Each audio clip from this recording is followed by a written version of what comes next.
Bismillahirrahmanirrahim. Assalamualaikum warahmatullahi wabarakatuh. Alhamdulillah wassalatu wassalamu ala Rasulillah Muhammad ibn Abdullah wa ala alihi wa ashabihi wa mawalah. Wala hawla wala quwwata illa billah. Amma ba'd.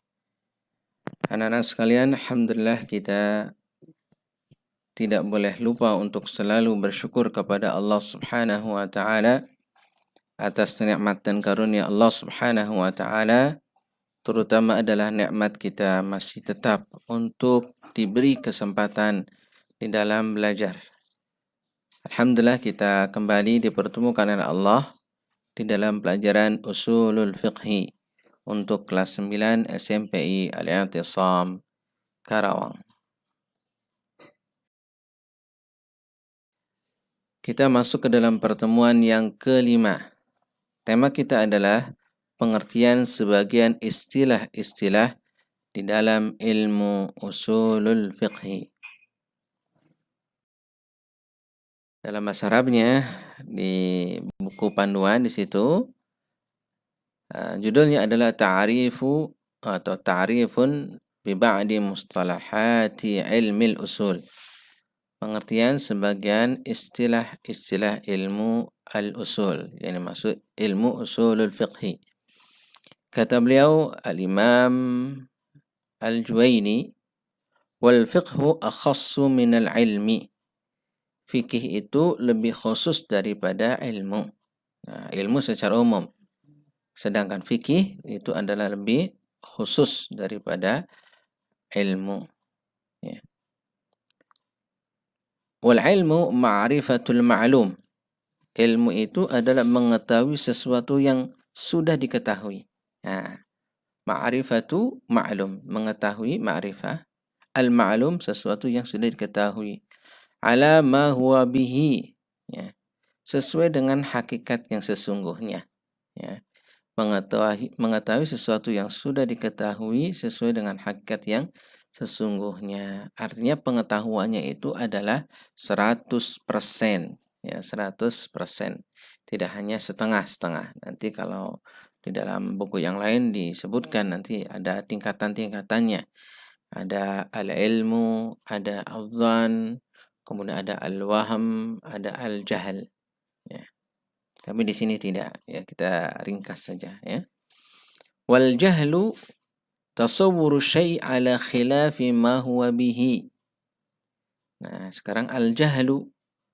Al-jahlu ini kebalikan daripada ilmu, ya. Ya, kata beliau tasawwuru syai', yaitu menggambarkan sesuatu, ya, ala khilafi ma huwa bihi, ya, yang tidak sesuai dengan kenyataan. Ya. Dia menggambarkan sesuatu yang tidak sesuai dengan kenyataan. Itu namanya al-jahl. Misalnya, ambil contoh, seseorang, ya, diminta untuk menjelaskan tentang monyet. Nah, monyet. Dia belum mengetahui tentang monyet. Belum pernah ketemu dengan monyet. Tapi dikatakan bahwa monyet itu adalah hidupnya di air. Ya. Bahkan di samudra yang paling dalam. Kemudian dia bisa berenang, ya. Mempunyai sisik, ya. Nafasnya dengan insang. Nah, ini disebut sebagai orang yang jahil, orang yang bodoh. Kenapa? Dia menggambarkan sesuatu tidak sesuai dengan kenyataan. Kenapa dia bisa begitu? Nggak paham, nggak ngerti. Belum ketemu sama monyetnya, tapi dia sudah sok tahu. Nah, atau dia memang katakan saya tidak tahu. Nanti al-jahal juga ada beberapa tingkatan. Insya Allah akan dijelaskan pada pertemuan-pertemuan yang akan datang. Baik, berikutnya adalah wal ilmu daruri. Nah, ada yang disebut dengan ilmu daruri. Apa yang maksud ilmu daruri? Ma la yaqa'u an nadarin wastidlalin. Apa yang tidak butuh kepada nazar, tidak butuh kepada penelitian, tidak butuh kepada pemikiran. Wastidlal dan juga istidlal, pengambilan dalil. Jadi tidak butuh kepada pemikiran dan juga tidak butuh kepada pengambilan dalil. Terus bagaimana? Kal ilmi al-waqi' bihdal hawasil khams. Seperti ilmu yang diperoleh dengan salah satu dari panca indera. Ya.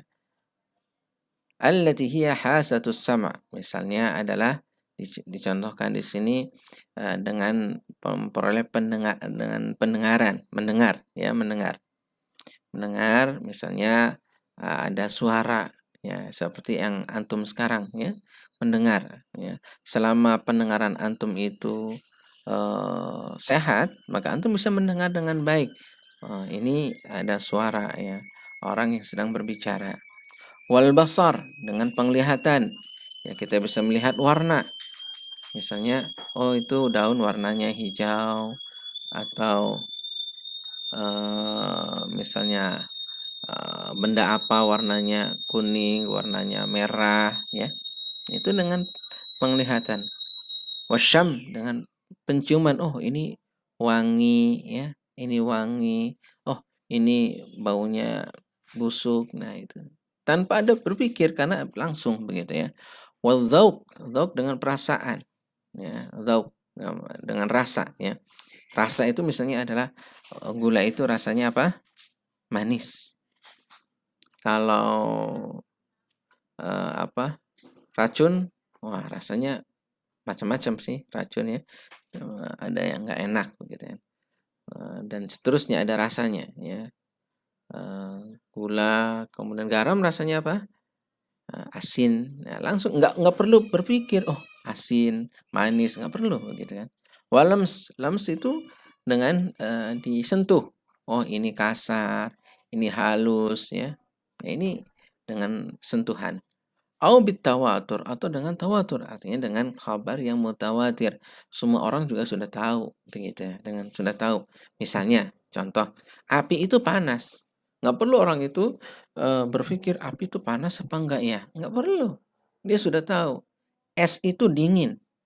Udah pasti. Atau misalnya ada negara yang namanya Indonesia, ya. Nah, ini sudah mutawatir, ada begitu. Nah, ini namanya tawatur. Nah, itu disebut dengan ilmu ad-daruri. Kemudian ada berikutnya, wa amal ilmu al-muktasab, adapun ilmu yang muktasab. Apa itu ilmu muktasab? Fa huwal mauqufu 'ala an-nadhari wastidlal. Yaitu ilmu yang tidak boleh diperoleh kecuali dengan nazar dan istidlal. Dengan proses berpikir, dengan proses penelitian, dan dengan proses istidlal. Misalnya adalah apa? Ilmu apa? Ya, misalnya penelitian ilmu pengetahuan, ya. Misalnya tentang misalnya hukum-hukum dalam ilmu alam, ya kan? Ya, ada Newton, kemudian ada Kepler dan yang sejenisnya. Itu kan harus dengan penelitian. Nah, ilmunya itu namanya penelitian. Atau dalam ilmu-ilmu din, ya itu juga termasuk, ya, misalnya usulul fiqhi ini dengan penelitian, dengan istidlal. Kemudian juga ilmu misalnya nahwu, ya, ilmu saraf, ya. Nah, itu tidak langsung orang itu paham, tapi dengan penelitian, dengan berpikir, dengan istidlal, atau ilmu-ilmu yang lainnya. Nah, disebut dengan al-ilmu al-muktasab. Baiklah, kesimpulan untuk pertemuan kita kali ini. Pertama adalah fikih lebih khusus daripada ilmu. Jadi fikih lebih khusus daripada ilmu. Kemudian lawan dari ilmu adalah al-jahl, bodoh. Berikutnya ilmu ada dua, ilmu daruri dan ilmu muktasab. Ilmu daruri didapat tanpa proses nazar, meneliti atau berpikir, dan istidlal atau pengambilan dalil, atau diperoleh secara langsung dengan panca indera, dengan mendengar, dengan melihat, dengan menyentuh, dan seterusnya. Kemudian ilmu muktasab didapat melalui proses nazar dan istidlal, Mulai proses penelitian, berpikir, dan juga pengambilan dalil. Nah, wallahu a'lam bissawab. Demikianlah untuk pertemuan kita kali ini, insyaallah akan disambung dalam pertemuan-pertemuan berikutnya. Wassallallahu ala nabiyyina Muhammadin wa ala alihi wa sahbihi ajma'in. Subhanakallahumma wa bihamdika asyhadu an la ilaha illa anta astaghfiruka wa atubu ilaik. Wassalamualaikum warahmatullahi wabarakatuh.